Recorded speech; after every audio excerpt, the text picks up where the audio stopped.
She's after his money, plain and simple, one of them hissed. Champagne sloshed over my hand. Fine. Let them think it. Let them whisper their judgments about the gold digger crashing their precious party. They had no clue. Daniel warned me about them. They'll try to make you feel small, he'd said, his voice tight. What they didn't know, my brother wasn't just a tech mogul. He was a quiet storm, the kind who could buy and sell their whole country club before breakfast. And he hated seeing his little sister disrespected. They think I'm after a fortune? They have no idea how her quiet kindness will change everything. Hi, I'm Jasmine, and today I'm sharing the most shocking night of my life. If you've ever been underestimated or judged unfairly, this story will hit close to home. Make sure to subscribe and hit that notification bell because you won't want to miss what happens next. Let me take you back to 6 months ago when I first met Ryan. I was grading papers at my favorite coffee shop downtown, completely absorbed in my work as a third-grade teacher. That's when this charming guy accidentally bumped into my table, spilling coffee all over my lesson plans. Instead of just apologizing and walking away, he sat down, helped me clean up, and insisted on buying me another coffee. Ryan had this genuine smile and easy laugh that made me forget about my ruined papers. We talked for hours about everything and nothing. He told me he worked in finance, and I shared stories about my students. What struck me most was how he listened, really listened. When I spoke about my passion for teaching, most people's eyes glaze over when I mentioned molding young minds. But Ryan seemed fascinated. Our relationship blossomed quickly. Ryan would surprise me with little things, my favorite pastries, flowers for no reason, or sometimes he'd just show up at my apartment with takeout after a long day. He never made me feel like my modest lifestyle was lacking. When I cooked simple meals in my tiny kitchen, he'd light up like I'd prepared a 5-star feast. When we watched movies on my old couch, he'd pull me close and say it was perfect. I knew Ryan came from money. His clothes were expensive, his car was sleek, and he lived in a penthouse downtown. But he never flaunted it or made me feel small because of our different backgrounds. He'd casually mention family dinners or business trips, but I didn't realize just how wealthy his family was until he proposed. The proposal itself was beautiful, intimate, and personal. Just the two of us at the same coffee shop where we met. But when he started talking about the engagement party his family insisted on throwing, I felt my first flutter of anxiety. "They're excited to meet you," he said, squeezing my hand. "Mom's already planning everything." I should have paid more attention to that worried look that flickered across his face when he mentioned his mother. The week leading up to the party, I agonized over what to wear. I wanted to make a good impression, but I also didn't want to pretend to be someone I wasn't. I finally settled on a simple red dress, nothing too fancy, but elegant enough for the occasion. Ryan assured me I looked beautiful, but I caught him fidgeting with his tie more than usual as we drove to his family's estate. When we pulled up to the mansion, my breath caught in my throat. I'd seen big houses before, but this was something else entirely.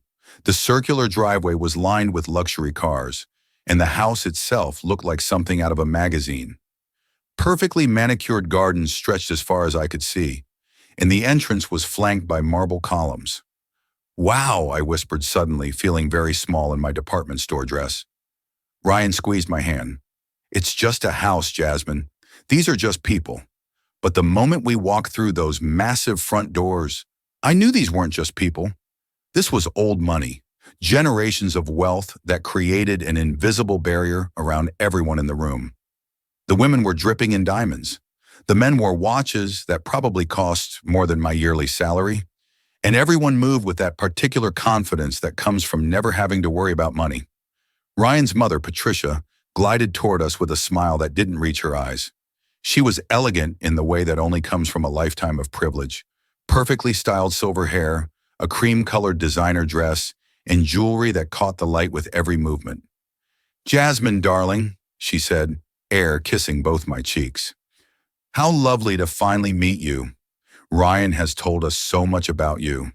Her tone was polite, but I caught the way her eyes quickly assessed my dress, my shoes, my simple jewelry. I felt like a specimen under a microscope. "Thank you so much for having this party, Mrs. Patterson. Your home is absolutely stunning. Please call me Patricia. And yes, it's been in the family for generations. I do hope you'll be comfortable here. The way she said comfortable made it clear she doubted I would be. Before I could respond, Ryan's sister, Amanda, appeared at her mother's side. Where Patricia was subtly condescending, Amanda was more direct. She looked me up and down with barely concealed disdain, her perfectly sculpted eyebrows raising slightly as she took in my appearance. "So, you're the teacher?" Amanda said, making it sound like I'd said I was a professional mud wrestler. "How noble of you to work with children. I'm sure it's very fulfilling, even if it's not particularly lucrative." I felt my cheeks flush, but I kept my voice steady. I love what I do. There's nothing more rewarding than watching a child's face light up when they finally understand something new. "Oh, I'm sure," Amanda replied with a patronizing smile. "It must be so refreshing to have such simple pleasures in life."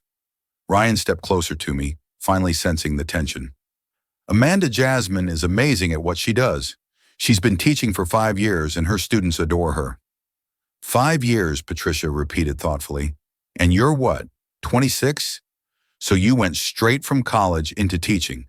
No gap year in Europe, no internships at prestigious companies." "I wanted to start making a difference right away," I said, trying to keep the defensiveness out of my voice.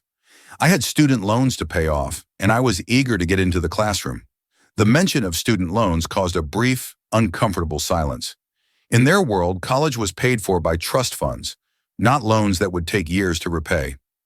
As the evening progressed, I was introduced to aunts, uncles, and family friends. Each interaction feeling like a small test I was failing. They asked about my family with polite interest, but I could see the disappointment in their eyes when I mentioned my parents' modest jobs. My father was a mechanic. My mother worked at a grocery store. Good, honest work, but nothing that impressed this crowd. The questions kept coming, each one designed to highlight the gap between my world and theirs. Where did I go to school? A state university? Where did I live? A small apartment across town. What did my parents do? Working class jobs. Each answer seemed to confirm their worst suspicions about me. I found myself standing alone by the champagne table, watching Ryan work the room with easy confidence. This was his world, and he belonged here in a way I never would. I was trying to work up the courage to approach a group of women who looked about my age when I overheard their conversation. "She seems sweet enough," one of them was saying. "But really, what does Ryan see in her? It's obvious, isn't it?" Another replied, "She's after his money. I mean, look at her. She's pretty enough, but she's so ordinary." "Poor Ryan," the first woman sighed. "He's always been too trusting. Remember when he dated that girl from college? At least she had a good family background." I stood frozen, the champagne glass trembling in my hand. These women didn't even know me, but they'd already decided I was a gold digger, a fortune hunter who'd somehow tricked their precious Ryan into proposing. The worst part was that Ryan seemed oblivious to what was happening.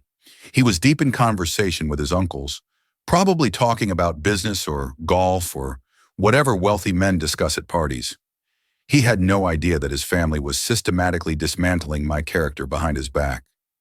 As the evening wore on, the comments became more direct. Patricia cornered me in the powder room, her mask of politeness finally slipping. "Jasmine, dear," she said, reapplying her lipstick with practiced precision, "I hope you understand that Ryan is very precious to us. He's the heir to a considerable fortune, and we want to make sure he's with someone who truly cares about him." "I do care about him," I said, my voice barely above a whisper. "I love him." "I'm sure you do," Patricia replied, but her tone suggested she thought nothing of the sort. But love doesn't always conquer all, does it? There are practical considerations, compatibility, similar backgrounds, common interests. Ryan and I have plenty in common. "Do you?" Patricia turned to face me fully. "Because from where I'm sitting, it looks like you have very little in common except for a mutual attraction that will fade once reality sets in." I wanted to argue to defend myself in my relationship, but her words hit too close to home. I had been feeling the weight of our different worlds all evening, wondering if love really was enough to bridge such a massive gap. When I returned to the party, I heard Amanda talking to a group of cousins near the fireplace. She wasn't even trying to lower her voice anymore. "I mean, she's a public school teacher," Amanda was saying with a laugh. "Can you imagine? She probably makes less in a year than I spend on handbags, and she's wearing a dress from, what? Target. The group burst into laughter, and I felt my face burn with humiliation. I looked around desperately for Ryan, but he was still absorbed in conversation across the room. I felt completely alone, surrounded by people who saw me as nothing more than an opportunistic interloper. That's when Ryan's Uncle Gerald decided to join the conversation. He'd been drinking steadily all evening, and his voice carried across the room as he made his contribution to the discussion about me.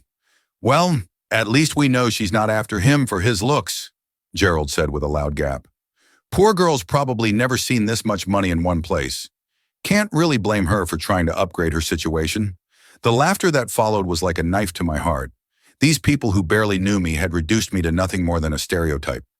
In their eyes, I wasn't a dedicated teacher who worked 60-hour weeks to help struggling students. I wasn't a woman who loved their son for his kindness and humor. I was just another gold digger who'd gotten lucky.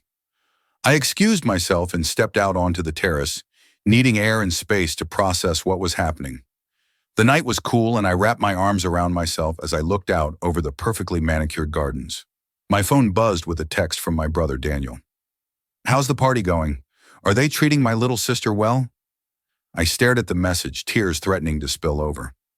Daniel had always been my protector, even when we were kids. He was 8 years older than me, and he'd worked multiple jobs to help pay for my college when our parents couldn't afford it. He'd been so proud when I got my teaching job, and he was thrilled when I told him about Ryan. But Daniel didn't know about this side of Ryan's family. He didn't know that they saw me as a threat, as someone who didn't belong in their world. I'd been so focused on impressing them that I'd forgotten I had people who loved me exactly as I was. I was about to text back when I heard footsteps behind me. I turned, hoping it was Ryan, but it was Patricia. "Getting some air?" she asked, joining me at the railing. "I know these parties can be overwhelming." "It's a lovely evening," I said, not trusting myself to say more. "Jasmine, I want to be honest with you." Patricia's voice was gentler now, but somehow that made it worse. "I think you're a nice girl. I really do, but I don't think you understand what you're getting into." I turned to face her and she continued. "This family, this lifestyle, it's not as glamorous as it might seem from the outside.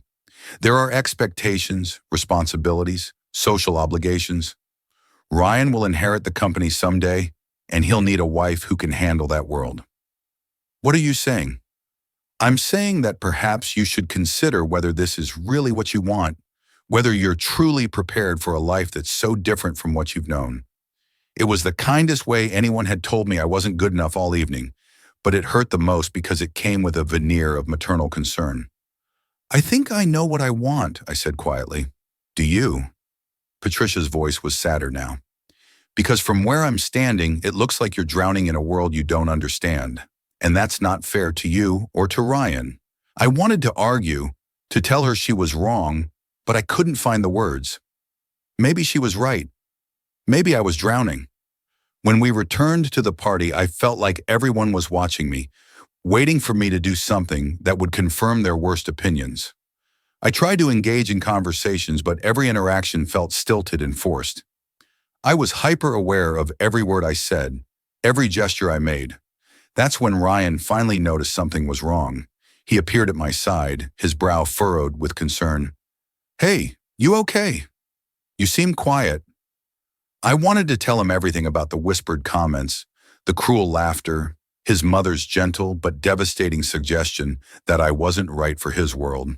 But looking at his face so earnest and caring, I realized he genuinely had no idea what was happening.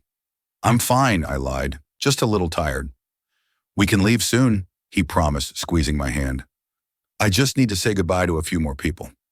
But as he led me back into the crowd, I heard Amanda's voice rise above the general chatter.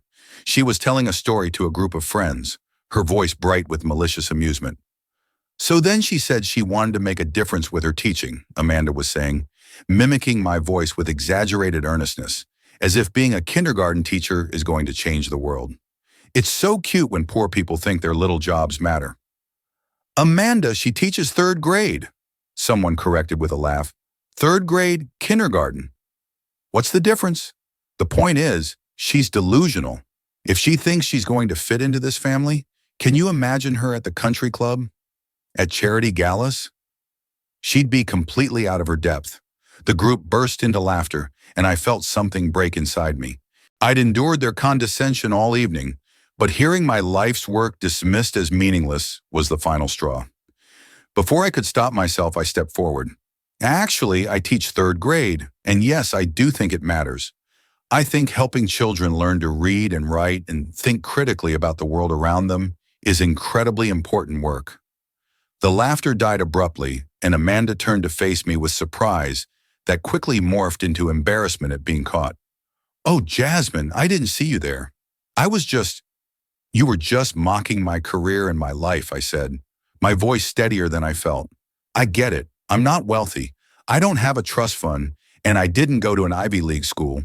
But I work hard. I care about what I do, and I love your brother. I'm sorry if that's not enough for you." The room had gone quiet, and I could feel everyone watching us. Patricia appeared at Amanda's side, her face pale with mortification. "Jasmine, dear, I'm sure Amanda didn't mean." "Yes, she did," I said quietly. "You all did. I've spent this entire evening listening to you discuss whether I'm worthy of Ryan, whether I'm here for his money, whether I belong in your world. And you know what? Maybe I don't belong here. Maybe I never will." I turned to leave, but Amanda's voice stopped me. "Well, at least she's finally being honest about it," Amanda said, her voice dripping with satisfaction. "I mean, let's be realistic here. What could a public school teacher possibly offer someone like Ryan, except the obvious?" That's when I felt my phone buzz again. Daniel had texted, "Hope you're having fun. If anyone gives you trouble, let me know. I'll be in the city tomorrow anyway." Looking at that message, I realized I was tired of defending myself to people who had already decided I wasn't good enough. I was tired of pretending their opinions mattered more than my own self-worth. I typed back quickly, "Actually, could you come now? I could use some support." His response was immediate. "On my way. Give me the address." I sent him the location and then turned back to the room full of people who'd spent the evening tearing me down. "You know what? I think I'll wait for my ride outside." As I walked toward the door, I heard Patricia calling after me. "Jasmine, please, let's talk about this rationally." But I was done talking. I was done trying to prove myself to people who would never accept me no matter what I did. I stepped outside into the cool night air and waited. 20 minutes later, I saw headlights turning into the driveway. But instead of Daniel's usual car, a convoy of black SUVs was approaching the house. I watched in confusion as they pulled up to the entrance, wondering if the Pattersons were expecting more guests. The first SUV stopped directly in front of the main entrance, and I saw security personnel step out. They were clearly professionals, dressed in dark suits and moving with the kind of awareness that comes from extensive training. They positioned themselves strategically around the entrance as the second SUV pulled up. That's when I realized what was happening. The passenger door of the second SUV opened, and my brother Daniel stepped out. But this wasn't the Daniel I was used to seeing in his casual clothes when he visited my apartment. This was Daniel in his full professional capacity, perfectly tailored suit, confidence radiating from every movement, surrounded by a security detail that moved like a well-oiled machine. You see, there's something I hadn't told Ryan's family about my background, something I'd kept private, because I wanted to be loved for who I was, not for who my brother was. Daniel wasn't just my protective older brother. He was Daniel Chen, CEO of Chen Industries, one of the most successful tech companies in the country. He'd built his empire from nothing, starting with a small software company in college and growing it into a multinational corporation worth billions. But to me, he was still just Daniel, the brother who helped me with my homework, who taught me to drive, who was there for every important moment in my life. He'd always insisted that I live my own life, make my own way, and never use his name or wealth as a crutch. As Daniel approached the entrance, I saw movement inside the house. People were gathering at the windows, trying to see what was happening. Through the glass, I could see the confusion on their faces as they took in the security detail and the obviously important arrival. Daniel spotted me immediately and smiled, the same warm, genuine smile I'd known my whole life. He walked over and pulled me into a hug, ignoring the fact that we were being watched by a house full of people. "Hey, little sister," he said softly. "Rough night." Something like that, I managed, feeling the weight of the evening's humiliation lifting slightly just from his presence. Well, let's go inside and meet these people who've been making you feel unwelcome. As we walked toward the entrance, I could hear the buzz of conversation inside growing louder. Someone had obviously recognized Daniel, and word was spreading quickly through the party. The front door opened before we reached it, and Patricia appeared, her face pale with shock. Behind her, I could see the other guests crowding into the foyer, their earlier smugness replaced by confusion and growing panic. "Mr. Chen," Patricia stammered, clearly struggling to process what was happening. "We weren't expecting. That is, we didn't realize that Jasmine was my sister." Daniel's voice was calm, but there was steel underneath. "Yes, I imagine that might have changed how you treated her this evening." The silence that followed was deafening. I could see Amanda in the background, her face white with horror as she realized the implications of her earlier comments. Ryan pushed through the crowd, his face a mixture of shock and dawning understanding. "Daniel," Ryan said, his voice barely above a whisper, "you're your Jasmine's brother." "I am," Daniel replied, his arm still around my shoulders. "And I understand there's been some confusion about my sister's worth and intentions." Patricia was struggling to form words. "Mr. Chen, if we had known, we never intended. That is, we certainly didn't mean any disrespect. Didn't you?" Daniel's question was quiet, but it carried clearly through the room. "Because from what I understand, you've spent the evening questioning my sister's motives, mocking her career, and suggesting she's not good enough for your family." The crowd in the foyer was growing as more people pushed forward to witness this unexpected confrontation. I could see the panic in their eyes as they realized they'd been insulting the sister of one of the most powerful men in the country. Amanda finally found her voice, though it was shaking. "Mr. Chen, we didn't know if we had realized who Jasmine was, who she was." Daniel's voice was dangerously quiet. "She's exactly who she's always been. A dedicated teacher, a caring person, a woman who works hard and loves deeply. The only thing that's changed is that now, her last name carries some weight." He looked around the room, making eye contact with the people who had been so dismissive of me earlier. "My sister chose not to use our family name or wealth because she wanted to be valued for who she is, not what she has. She wanted to build her own life, make her own way. I respected that choice, even though it meant watching people judge her unfairly." Ryan stepped forward, his face flushed with embarrassment. "Jasmine, I had no idea. I knew you had a brother, but I didn't realize."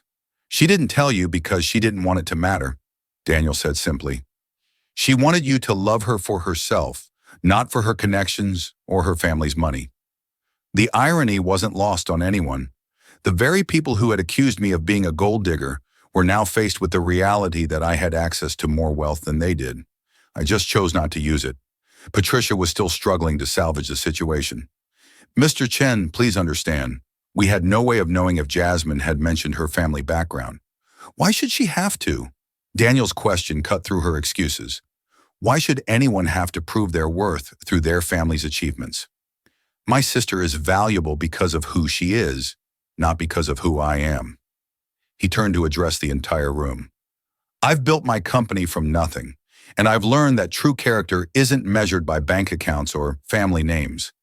It's measured by how you treat people, especially those you perceive as having less power than you." The silence stretched on as his words sank in. These people, who had spent the evening convinced of their own superiority, were now faced with the reality that they had shown their true colors to someone who could have significant influence over their business and social lives. But Daniel wasn't finished. "What disappoints me most is that you couldn't see what I see when I look at my sister. I see someone who has dedicated her life to helping children, who works long hours for modest pay because she believes in making a difference. I see someone who has integrity, compassion, and strength." He looked directly at Patricia. "Instead, you saw someone to be dismissed, someone whose worth was measured only by her bank account and her family's social standing. You couldn't see past your own prejudices to recognize the remarkable woman standing in front of you." Amanda, who had been so cruel earlier, was now visibly shaking. "Mr. Chen, I'm so sorry." I never meant. You meant exactly what you said, Daniel replied calmly. You meant to make my sister feel small and unwelcome. You meant to suggest she was here for money rather than love. You meant to mock her career and her life choices. He paused, letting his words sink in. The only thing you didn't mean was to be held accountable for it. Ryan finally spoke up, his voice thick with emotion. Jasmine, I'm so sorry. I had no idea they were treating you this way. I should have noticed, should have protected you. I looked at Ryan, this man I'd thought I loved, and realized that his apology, while sincere, missed the point entirely. He was sorry because he'd discovered I was connected to power and wealth. But what about being sorry because his family had treated another human being cruel? Ryan, I said quietly, the problem isn't that you didn't know about my brother. The problem is that you didn't defend me when your family was tearing me apart. You didn't notice that the woman you claimed to love was being humiliated in your own home. The truth of my words hit him visibly, and he stepped back as if I'd slapped him. Daniel squeezed my shoulder gently. I'm proud of you, Jasmine. You've handled this with more grace than they deserved. He looked back at the assembled crowd. I want to be clear about something. My sister doesn't need my money or my influence to be worthy of respect. She's worthy of respect because she's a good person who makes the world better through her work and her character. Patricia made one last desperate attempt at damage control. Mr. Chen, please know that we have the utmost respect for your sister.